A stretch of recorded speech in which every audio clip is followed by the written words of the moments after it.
Ito na nga mga Lods ang matagal na nating hinihintay. Ang new chapter ng manhwa na The Beginning After the End ay lumabas na mga Lods, kaya wag na nating patagalin pa.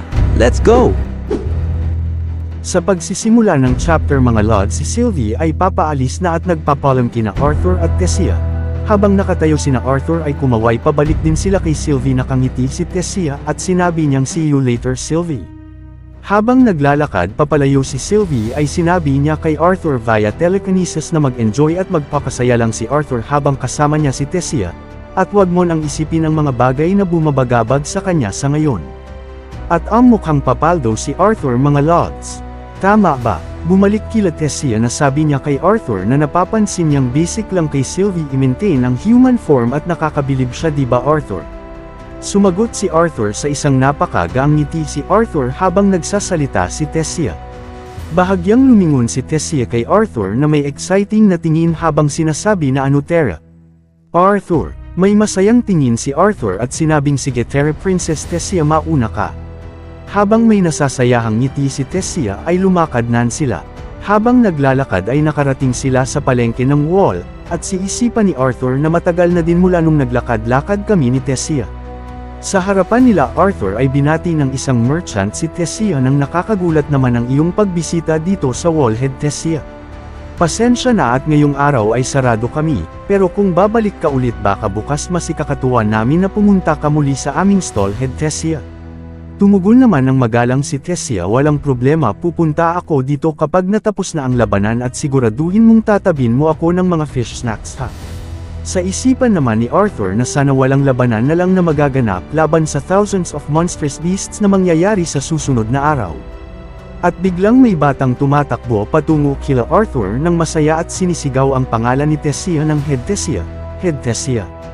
At sinalubong naman ito ni Tessia habang nakaupo sa harapan si Tessia ay nagsalita ang batang babae nang sa wakas andito ka na Head Tessia, ang aking master ay may bagong set ng amor para sa iyo na ginawa niya.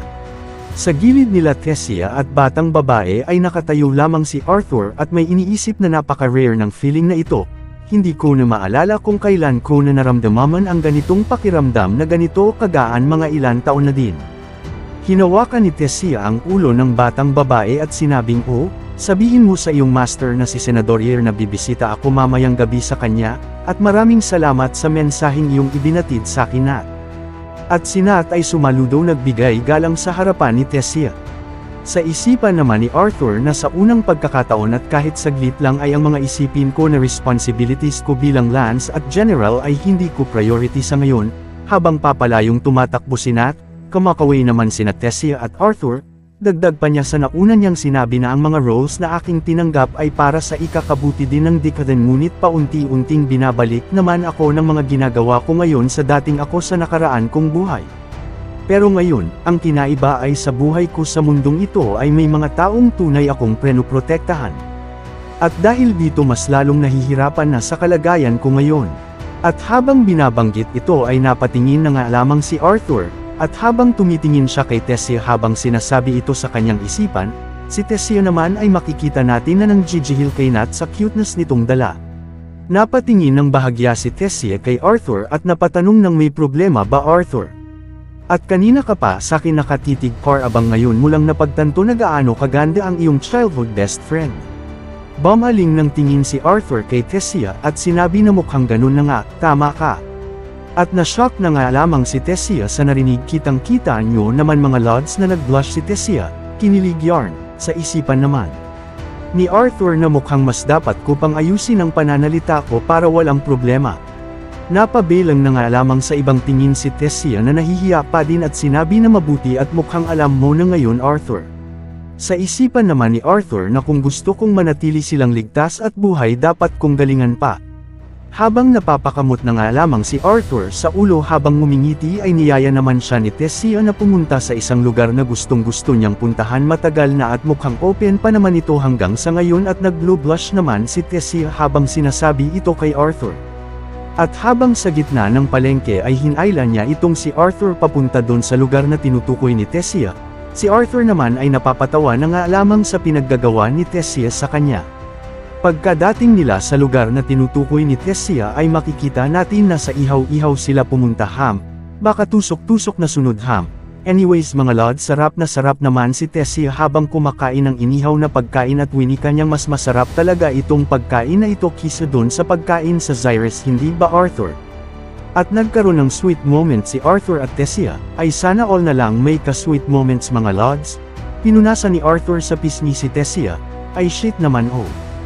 Kinilig ang ate mong Tessia pero dapat acting strong lang, eging change topic niya agad ang topic at tinuro niya ang pagkain ni Arthur na hindi kinakain kung kakainin pa ba ni Arthur ang pagkain na nasa harapan niya. At agad naman kinuha ni Arthur ang pagkain at sinabi gusto mo. Asa ka, makikita naman natin si Tessia na slow hand hindi lang nakakuha ng pagkain, at sa matinding asar kay Arthur nag-aalboroto na si Tessia at sinabi na ano pa bang aasahan sa isang Lance. Sumagot naman si Arthur at sinabi na ganun talaga dapat kahit Lance ka dapat alam mong protektahan ang iyong pagkain sa mga treacherous allies like you Tessia. Ngunit kahit na ganun ang pagkakasabi ni Arthur kay Tessia binigyan pa din ni Arthur ng pagkain si Tessia. At yun na nga mga lods, kinagat na nga ni Tessia ang pagkain na inabot ni Arthur. Gulat na nga lamang si Arthur sa aggressive behavior na ginagawa ni Tessia mga lods. Makalipas ang ilang sandali mga lods, dapit hapon na agad at ang bilis ng oras, naglalakad sina Arthur at Tessia sa gitna ng palengke. Sinabi ni Arthur kay Tessia na sa susunod dadalhin ko si Ellie dito. At nagulat na nga lamang si Tessia nang malaman na andito sa wall si Ellie. Sumagot naman si Arthur at sinabi na oo andito siya at nasa matinding pagsasanay siya ngayon at mamaya-maya ay andito na din siya at siguradong ligtas naman siya doon sa itaas. At pati ang aking mga magulang sa Black Bend ngayon ay ligtas din kaya sa ngayon wala akong ikinababahala sa ngayon para sa kaligtasan nila. Tugon naman ni Tessia na mukhang inaalam mo lahat Arthur. At biglang may napansin si Tessia sa gilid at lumapit siya dito at sinabi na mukhang magugustuhan ito ni Carrie, babalik ako saglit lang Arthur. Tumugon ng cool post si Arthur at sinabi na no worries ma'am, yes ma'am. Habang tinitignan naman ni Arthur ito ay napabuntong hininga na nga lamang si Arthur at ngumiti. Sa gilid naman ay may tumawag kay Arthur at sinabi na sir halika po dito baka po may magustuhan po kayo at tumingin na nga lamang si Arthur sa merchant na nagsasalita. Habang tumitingin-tingin si Arthur sa mga paninda ng mga merchant ay napapabuntong hininga na nga lamang siya, itinaas niya ang kanyang daliri at sinabi na bibilhin ko nga ito. At biglang nakilala siya ng nanay ng nagtitinda at sinabi na oh General Arthur, ikaw pala kunin mo na yan ng libre General. Gulat na gulat tumingin ang anak ng merchant sa kanyang nanay, si Arthur naman ngumiti na nga lamang ang tinugon ni Arthur at sinabi na hindi babayaran ko ito bibilhin ko. Huwag kayong mag-aalala, magandang andito ka na din mas gugustuhin kong magbayad na lang din naman ma'am. Tumatawa na nga lamang ang merchant na babae sabay sabi na oh, para ba ito sa iyong magandang babae na kasama General Arthur. Sabay kinultukan ng nanay ang kanyang anak dahil nagtatawag pa siya ng customer. Dagdag pa ng merchant na babae na ikinagagalak naman namin na makatulong sa iyong Pogi Points General Arthur. At inabot na nga ni Arthur ang bayad para sa binili niya at napas mag-smile na nga lamang siya. Namamanghal na nga lamang ang mag-inang merchant sa binigay na bayad ni Arthur sa kanila na gintong barya. Habang si Arthur naman ay lumakad na papaalis at papalapit naman kay Tessia. Pagkalapit ni Arthur kay Tessia ay inalok niya ito ng donuts. Nagtatakang tanong ni Arthur kay Tessia na anong nangyari sa bibilhin mo sana kay Carrie. Ayon ba andito sa aking dimension ring nilagay ko na? Ganun ba? May ibibigay naman ako sa iyong bagay na magugustuhan mo at kinuha naman ni Arthur sa kanyang dimension ring ang ibibigay niya kay Tessia at si Tessia naman ay napatingin sa dimension ring ni Arthur. At gulat na nga lamang at napatingin ng gusto sa ibibigay ni Arthur sa kanya. Inabot ni Arthur kay Tessia ang isang regalo sinabi na ito ay galing sa iyong ina pinaaabot niya once magkita tayo. Napasabi na nga lamang si Tessia ng ito ba ay. Habang binubuksan ito ni Tessia nasabi naman ni Arthur na ang laman daw na yan ang iyong paboritong pagkain. Kitang-kita mahilig sa matamis si Tessia mga lods isang bag pa talaga no. Diabetes labas mo dyan Tessia. Puno ng kagalakan si Tessia oh my gosh ang dami, thank you Arthur sa pag-abot nito sa akin ha. At makikita natin si Arthur mga lods na tuwang-tuwa makitang masaya ang kanyang develops. Biglang nag-iba ng tuno si Arthur at winikang kailan ka aalis para pumunta sa iyong mission Tessia. May malungkot na ekspresyon habang binabanggit ito ni Arthur, sagot naman ni Tessia na mamayang gabi din ako aalis na para pumunta sa mission ko. Makikita natin ang lungkot sa mukha ni Arthur ngunit niyaya niya si Tessia na pumunta sa isang lugar na special bago siya umalis mamaya, ayos na yun sa'yo Tessia. Nagulat na nga lamang si Tessia sa alok ni Arthur sa kanya. At yun na mga lods nag-holding hands na nga sila Arthur at Tessia nako mukhang saan kaya sila pupunta nito. Sa magandang view sa papalubog na araw mga lods makikita natin sina Arthur at Tessia sa itaas ng mataas na bato. Namamangha na nga lamang si Tessia sa kanyang nakikitang super gandang view at napawikang mas maganda pa itong view na ito kahit wala sila sa floating castle. Kitang-kita ang kagalakan sa mukha ni Arthur at Tessia kung anong ganda ng view ganun din kaganda ni Tessia mga lods tama ba? At si Arthur naman ay nakatayo katabi ni Tessia. Bumaling ng tingin si Tessia kay Arthur at sinabi na ano nga yung sasabihin mo sakin kanina Arthur. Pero matagal na din di ba yun Arthur? Tanda mo pa ba? At biglang nagulat na nga lamang si Arthur at tumulo ang pawi sa mukha niya. Checkmate ka ngayon Arthur. Napaubo na nga lamang si Arthur at bumaling sa gilid at sinabi na saan ka nga pala mapupunta para sa iyong next mission. Tessia, napahawi na nga lamang ng buhok, sabay napa-serious mood si Tessia at binikang sa Eleanor. Ang aking unit kasama ang ilan sa mga elves galing sa Trailblazer Division. Sumagot naman si Arthur nang dahil ba sa nakaraang pag-atake ng mga Alacraeans kaya kayo pinapapunta dun. Sumagot si Tessia ng oo tama ka nang sinabi Arthur.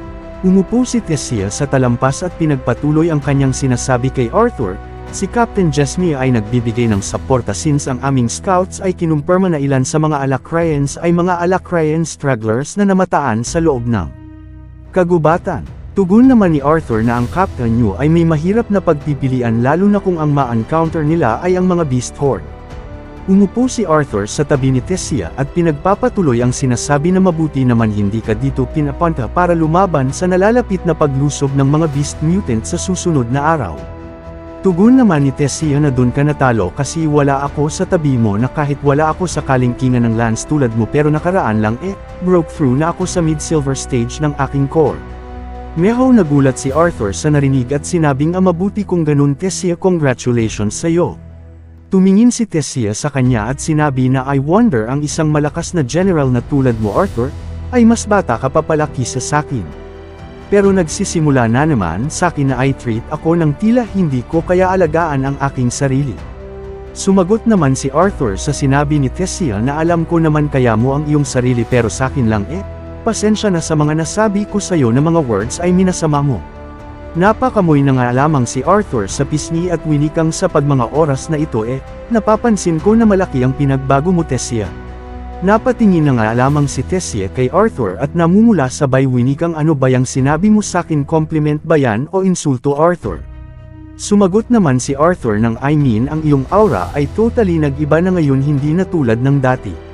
Napatingin na nga lamang si Tessia kay Arthur dagdag pa ni Arthur na hindi ang iyong mana ang tinutukoy kung nag-iba na I mean nag-improve na nga mana core mo pero more likely napamode si Arthur kilig betlog siya mga lods, nag-blush si Arthur o ganito ba ang lalaki pag kinikilig mga lods tanong lang. Comment nyo sa ibaba mga lods, talagang ano tinamaan si Arthur no? Balik sa kwento na iisip ni Arthur na ang ganitong pakiramdam ay napatanong na nga lamang siya sa kanyang sarili na gaano ko na nga katagal kagusto si Tessia. Habang makikita naman natin si Tessia ay talaga ang face card naman at napawika siyang anong problema Arthur. Ngunit patuloy sa pag-iisip si Arthur ng mga bagay-bagay na kaya mararamdaman niya kaya kapag nalaman niya ang mga secret ko. Katulad din kaya siya ng mga magulang mag-react nung nalaman nila ang secret ko. Baka ma-disgusted siya o baka sipon niyang biniraid ko siya. Habang nag-iisip ng kung ano-ano si Arthur ay nagsalita si Tessia at sinabi na mukhang ang isang malakas na lance tulad mo Arthur ay umuurong din ng dila nga pala maraming salamat sa pagpapakita ng ganitong kagandang lugar sakin, akala ko dati ang Beast Glades ay isang dangerous and bloody place pero hindi ko ma-realize na ganito pala kaganda ang view dito napakaganda talaga. Tumingin si Arthur kay Tessia at sinabi na, I love the view pero ang lugar na ito ay puno ng mga masasamang alaala. Kaya ang pagpunta dito nakasama ka ay meho nagpag-an ng pakiramdam ko. At habang sinasabi ni Arthur ito si Tessia ay namumula sa kilig naman mga Lods. Sa isipan ni Arthur na wala namang mangyayari sa ganitong pakiramdam na itulak pababa habang malok sila hanggang mapas sila at dapat hindi ka selfish. Tumingin si Tessia kay Arthur nang may maamong tingin habang hinahawi ang buhok niya at sinabi na ano ba yun Arthur? Ngunit walang imik si Arthur at patuloy sa pag-iisip na makakabuti sa ating dalawa ito. Napayuko mga lamang si Arthur na tila patuloy sa pag-iisip na mas ikakagan ba ito ng loob ko. At nagda-the moves na ang ating bida mga Lods ginagalaw na niya ang kanyang kamay toward sa kamay ni Tessia. Ay yun na nga nag-Hokage moves na si Arthur mga Lods chancing yarn. Nagulat na nga lamang si Tessia sa paghawak ng kamay ni Arthur sa kamay niya kitang-kita ang kilig sa kanilang dalawa torpe din si Arthur Eno. At yun na nga inabot na ni Daddy Arthur ang binili niya kanina sa magnanay na merchant mga Lods isa itong kwentes na napakaganda talaga. Natuwa si Tessia sa natanggap na regalo mula kay Arthur at sinabing napakaganda nito Arthur, ito ba ay isang reward para sa akin sa pagbibigay ko sa iyo ng isang magandang tour Arthur? Meho napayuko si Arthur at nahihiyang sinabi na hindi, at nag-blue blush ang ating bida at nauutal habang nagsisilita at sinabing it's because I like you Tessia. At na-shock na nga lamang si Tessia nang marinig niya ang pag-amin ni Arthur sa kanya na gusto niya siya. Sa sobrang kinikilig ay nabanggo si Tessia at pinauulit niya si Arthur na sabihin ulit ang sinabi niya kanina. At si Arthur naman ay sinabi ulit ang sinabi niya kanina. Na gusto kita Tessia, nahihiya si Tessia at pakipot pa talaga at nililinaw kay Arthur na anong ibig sabihin nitong gusto mo ako. Gusto mo ba akong maging kaibigan? Or maging kapatid? Napatigil na nga lamang si Tessia sa pagsasalita nang lumapit si Arthur sa mukha ni Tessia at hinawakan ang kamay nito. Shit sweet moments talaga bae. Mga Lods at may Riz na datingan sabay sinambit ni Arthur kay Tessia ng I love you, Tessia Eralit. At dito na nagtatapos ang chapter na ito, mga Lods. Huwag kalimutang mag-like, mag-comment, at mag-subscribe sa YouTube channel natin, pati na rin mag-follow sa Facebook page. Salamat sa panunood, see you sa next recap.